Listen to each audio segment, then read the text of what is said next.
Hi friends, ಎಲ್ಲರಿಗೂ ನಮಸ್ಕಾರ. ಈ ಒಂದು ವಿಡಿಯೋದಲ್ಲಿ ಕರ್ನಾಟಕ ಸರ್ಕಾರದಿಂದ ವಿವಿಧ ಯೋಜನೆಗಳಿಗೆ ಆನ್ಲೈನ್ ಮುಖಾಂತರ ಅರ್ಜಿಯನ್ನು ಕರೆದಿದ್ದಾರೆ.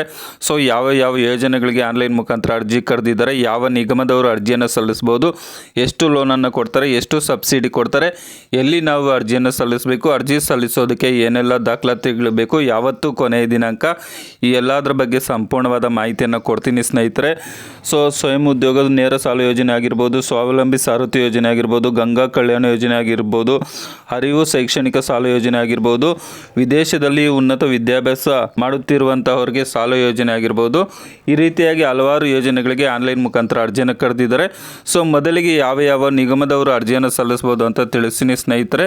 ಡಿ ದೇವರಾಜು ಅರಸು ನಿಗಮದವರು ಅರ್ಜಿಯನ್ನು ಸಲ್ಲಿಸಬಹುದು. ಅದೇ ರೀತಿಯಾಗಿ ಅಲೆಮಾರಿ ಮತ್ತು ಅರೆ ಅಲೆಮಾರಿ ನಿಗಮದವರು, ನಂತರ ಕರ್ನಾಟಕ ಮಡಿವಾಳ ಮಾಚಿ ದೇವ ನಿಗಮದವರು, ಕರ್ನಾಟಕ ಮರಾಠ ಅಭಿವೃದ್ಧಿ ನಿಗಮದವರು, ಕರ್ನಾಟಕ ಸವಿತಾ ಸಮಾಜ ಅಭಿವೃದ್ಧಿ ನಿಗಮದವರು, ಕರ್ನಾಟಕ ಉಪ್ಪಾರ ಸಮಾಜ ಅಭಿವೃದ್ಧಿ ನಿಗಮದವರು, ಕರ್ನಾಟಕ ವಿಶ್ವಕರ್ಮ ಅಭಿವೃದ್ಧಿ ನಿಗಮದವರು, ಕರ್ನಾಟಕ ನಿಜ ಶರಣ ಅಂಬಿಗರ ಚೌಡಯ್ಯ ಅಭಿವೃದ್ಧಿ ನಿಗಮದವರು, ಕರ್ನಾಟಕ ವೀರಶೈವ ಲಿಂಗಾಯತ ಅಭಿವೃದ್ಧಿ ನಿಗಮದವರು, ಕರ್ನಾಟಕ ಒಕ್ಕಲಿಗ ಅಭಿವೃದ್ಧಿ ನಿಗಮದವರು, ಕರ್ನಾಟಕ ಕಾಡುಗೊಲ್ಲ ಅಭಿವೃದ್ಧಿ ನಿಗಮದವರು, ಈ ಒಂದು 11 ನಿಗಮದವರು ನಾನು ಈಗ ಹೇಳುವಂತಹ ಯೋಜನೆಗಳಿಗೆ ಆನ್ಲೈನ್ ಮುಖಾಂತರ ಅರ್ಜಿಯನ್ನು ಸಲ್ಲಿಸಬಹುದು ಸ್ನೇಹಿತರೆ. ಮೊದಲಿಗೆ ಸ್ವಾವಲಂಬಿ ಸಾರಥಿ ಯೋಜನೆ ಬಗ್ಗೆ ತಿಳಿಸ್ತೀನಿ. ಸೊ ಈ ಒಂದು ಯೋಜನೆಗೆ ಅರ್ಜಿ ಸಲ್ಲಿಸಬೇಕಾದ್ರೆ ನಿಮ್ಮ ಹತ್ರ ಏನೆಲ್ಲ ದಾಖಲಾತಿಗಳು ಇರಬೇಕು, ಎಷ್ಟು ಲೋನನ್ನು ಕೊಡ್ತಾರಪ್ಪ ಅಂತ ಅಂದರೆ, ಉದಾಹರಣೆಗೆ ನೀವು 10 ಲಕ್ಷದ್ದು ಕಾರು ಎಲ್ಲೋ ಬೋರ್ಡ್ ಕಾರ್ ತಗೊಂಡ್ರೆ ಅದರಲ್ಲಿ ನಿಮಗೆ 3 ಲಕ್ಷ ಸಬ್ಸಿಡಿ ಇರುತ್ತೆ, 7 ಲಕ್ಷ ರೂಪಾಯಿ ನೀವು ನಿಗಮಕ್ಕೆ ಕಟ್ಟಬೇಕಾಗುತ್ತೆ. ಅಥವಾ ನೀವು 6 ಲಕ್ಷದ್ದು ಏನಾದರೂ ಕಾರ್ ತಗೊಂಡ್ರೆ 3 ಲಕ್ಷ ಸಬ್ಸಿಡಿ ಇರುತ್ತೆ, 3 ಲಕ್ಷ ರೂಪಾಯಿ ಕಟ್ಟಬೇಕಾಗುತ್ತೆ. ಇನ್ನು ಈ ಒಂದು ಯೋಜನೆಗೆ ಅರ್ಜಿ ಸಲ್ಲಿಸಬೇಕಾದ್ರೆ ನಿಮ್ಮ ಹತ್ರ ಏನೆಲ್ಲ ದಾಖಲಾತಿಗಳು ಇರಬೇಕಪ್ಪ ಅಂತ ಅಂದರೆ, ಆಧಾರ್ ಕಾರ್ಡ್ ಇರಬೇಕಾಗುತ್ತೆ, ಜಾತಿ ಮತ್ತು ಆದಾಯ ಪ್ರಮಾಣ ಪತ್ರ, ಫೋಟೋ, ಬ್ಯಾಂಕ್ ಪಾಸ್ಬುಕ್ಕು, ಯೋಜನಾ ವರದಿ, ನಂತರ ಕೊಟೇಶನ್ನು, ಡ್ರೈವಿಂಗ್ ಲೈಸೆನ್ಸು, ಇಷ್ಟು ದಾಖಲಾತಿಗಳಿದ್ದರೆ ನಿಮ್ಮ ಹತ್ತಿರದಲ್ಲಿರ್ತಕ್ಕಂಥ ಬೆಂಗಳೂರು ಒನ್ ಕರ್ನಾಟಕ ಒನ್ ಗ್ರಾಮ ಒನ್ ಕೇಂದ್ರಕ್ಕೆ ಹೋಗ್ಬಿಟ್ಟು 30/6/2025 ಒಳಗಾಗಿ ಈ ತಿಂಗಳು ಒಳಗಾಗಿ ನೀವು ಅರ್ಜಿಯನ್ನು ಸಲ್ಲಿಸಬಹುದು ಸ್ನೇಹಿತರೆ. ಅದೇ ರೀತಿಯಾಗಿ ಅರ್ಜಿ ಸಲ್ಲಿಸಿದ ನಂತರ ಯಾವ ರೀತಿ ಲೋನನ್ನು ಪಡ್ಕೋಬೇಕು ಅಂತ ಹೇಳ್ಬಿಟ್ಟು ನಾನು ಈ ವಿಡಿಯೋ ಎಂಡ್ ಸ್ಕ್ರೀನಲ್ಲಿ ಕೊಡ್ತೀನಿ. ಆ ರೀತಿಯಾಗಿ ನೀವು ಲೋನನ್ನು ಪಡ್ಕೋಬಹುದು ಸ್ನೇಹಿತರೆ. ಆ ವಿಡಿಯೋನು ಸಹ ಒಂದ್ಸರಿ ನೋಡಿ. ಅದೇ ರೀತಿಯಾಗಿ 2ನೇ ಯೋಜನೆ ಬಂದುಬಿಟ್ಟು ಗಂಗಾ ಕಲ್ಯಾಣ ಯೋಜನೆ ಅಂತ ಹೇಳ್ಬಿಟ್ಟು, ಇದು ಬೋರ್ವೆಲನ್ನು ಕೊರೆಸಲು ನಿಮಗೆ ಸರ್ಕಾರದಿಂದ ಸಬ್ಸಿಡಿ ಸಹ ಸಿಗುತ್ತೆ. ಬೆಂಗಳೂರು ನಗರ, ಬೆಂಗಳೂರು ಗ್ರಾಮಾಂತರ, ತುಮಕೂರು, ಕೋಲಾರ, ಚಿಕ್ಕಬಳ್ಳಾಪುರ, ರಾಮನಗರ ಜಿಲ್ಲೆಯಲ್ಲಿ ಘಟಕ ವೆಚ್ಚದ 4,75,000 ರೂಪಾಯಲ್ಲಿ, ಸೊ 4,25,000 ರೂಪಾಯಿ ಸಬ್ಸಿಡಿ ಸಿಗುತ್ತೆ. ಇನ್ನು 50,000 ರೂಪಾಯಿ ಮಾತ್ರ ನೀವು ನಿಗಮಕ್ಕೆ 4% ಬಡ್ಡಿ ರೀತಿಯಲ್ಲಿ ಕೊಟ್ಟಬೇಕಾಗುತ್ತೆ ಸ್ನೇಹಿತರೆ. ಸೊ ಅಂದರೆ ಈಗ 4,25,000 ರೂಪಾಯಿ ಘಟಕದ ವೆಚ್ಚ ಆದರೆ ಸಬ್ಸಿಡಿ ಬಂದುಬಿಟ್ಟು 4,25,000 ರೂಪಾಯಿ ಸಿಗುತ್ತೆ. ಇನ್ನು 50,000 ರೂಪಾಯಿ ಮಾತ್ರ ಕಟ್ಟಬೇಕಾಗುತ್ತೆ.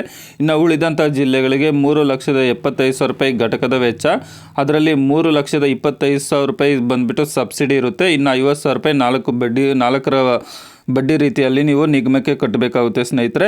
ಇನ್ನು ಗಂಗಾ ಕಲ್ಯಾಣ ಯೋಜನೆಗೆ ಅರ್ಜಿ ಸಲ್ಲಿಸಲು ಬೇಕಾಗಿರ್ತಕ್ಕಂಥ ದಾಖಲಾತಿಗಳಂತ ಅಂದರೆ, ಆಧಾರ್ ಕಾರ್ಡು, ಜಾತಿ ಮತ್ತು ಆದಾಯ ಪ್ರಮಾಣ ಪತ್ರ, ಫೋಟೋ, ಬ್ಯಾಂಕ್ ಪಾಸ್ಬುಕ್ಕು, ಚಿಕ್ಕ ಹಿಡುವಳಿ ಪ್ರಮಾಣ ಪತ್ರ, ಹೊಲದ ಉತ್ತಾರೆ ಅಂದರೆ ಪಾಣಿ, ರೇಷನ್ ಕಾರ್ಡು, FID ನಂಬರು, ಇಷ್ಟು ದಾಖಲಾತಿಗಳಿದ್ದರೆ ನೀವು ನಿಮ್ಮ ಹತ್ತಿರದಲ್ಲಿರ್ತಕ್ಕಂಥ ಬೆಂಗಳೂರು ಒನ್ ಗ್ರಾಮ ಒನ್ ಕರ್ನಾಟಕ ಒನ್ ಕೇಂದ್ರಕ್ಕೆ ಹೋಗ್ಬಿಟ್ಟು 30/6/2025 ತಾರೀಕು ಒಳಗಾಗಿ 2025 ಒಳಗಾಗಿ ನೀವು ಅರ್ಜಿಯನ್ನು ಸಲ್ಲಿಸಬಹುದು ಸ್ನೇಹಿತರೆ.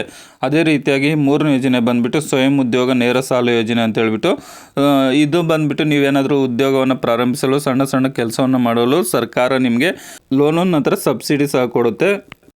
ಇದರಲ್ಲಿ ನಿಮಗೆ 1 ಲಕ್ಷ ಲೋನ್ ಆದರೆ 20,000 ರೂಪಾಯಿ ಸಬ್ಸಿಡಿ ಇರುತ್ತೆ, ಅಥವಾ 2 ಲಕ್ಷ ಲೋನ್ ಆದರೆ 15% ಅಂದರೆ 30,000 ರೂಪಾಯಿ ಸಬ್ಸಿಡಿ ಇರುತ್ತೆ.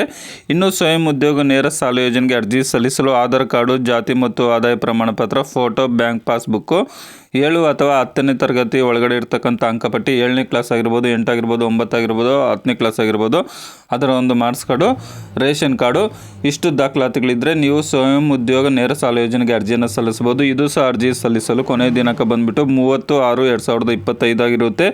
ಅದೇ ರೀತಿಯಾಗಿ ಅರಿವು ಶೈಕ್ಷಣಿಕ ಸಾಲ ಯೋಜನೆ, ಸೊ ನೀವು ವಿದ್ಯಾಭ್ಯಾಸ ಮಾಡ್ತಾಯಿದ್ರೆ ಒಂದು ಸಾಲವನ್ನು ಪಡ್ಕೊಳ್ಳೋದಕ್ಕೆ ಅದಕ್ಕೂ ಸಹ ಅರ್ಜಿಯನ್ನು ಸಲ್ಲಿಸ್ಬೋದು.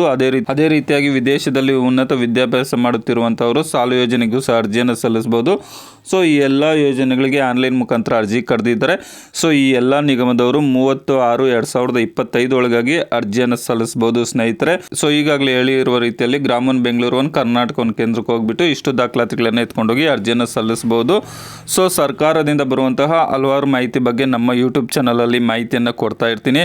ಸೊ ಆ ಮಾಹಿತಿ ಎಲ್ಲ ನಿಮಗೆ ಮುಂಚಿತವಾಗಿ ಬರಬೇಕಾದ್ರೆ ನೀವು ಸಬ್ಸ್ಕ್ರೈಬ್ ಮಾಡ್ಕೊಂಡಾಗ ಮಾತ್ರ ಬರುತ್ತೆ ಸ್ನೇಹಿತರೆ. ಹಾಗಾಗಿ ದಯಮಾಡಿ ಸಬ್ಸ್ಕ್ರೈಬ್ ಮಾಡ್ಕೊಳ್ಳಿ. ಈ ವಿಡಿಯೋ ನೋಡಿದ್ದಕ್ಕಾಗಿ ಧನ್ಯವಾದಗಳು. ಬಾಯ್, ಟೇಕ್ ಕೇರ್ ಫ್ರೆಂಡ್ಸ್.